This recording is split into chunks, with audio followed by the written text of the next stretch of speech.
Hello, welcome. Today we will learn about how to delete Instagram account permanently. For that, you have to go to setting.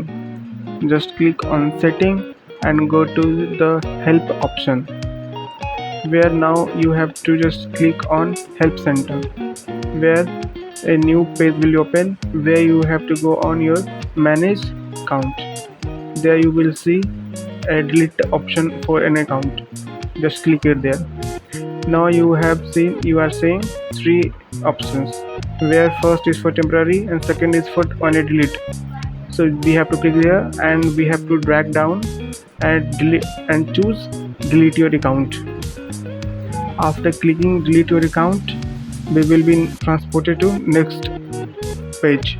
Here you have to choose why do you want to close your account permanently. After choosing it, there will be an option giving for which you have to enter your password to completely delete it. After entering your password, just you have to click down before. The account will be deleted 30 days from today. You can automatically recover it by logging in into your account when you want. So now it is deleted. If you like this video, please subscribe my channel.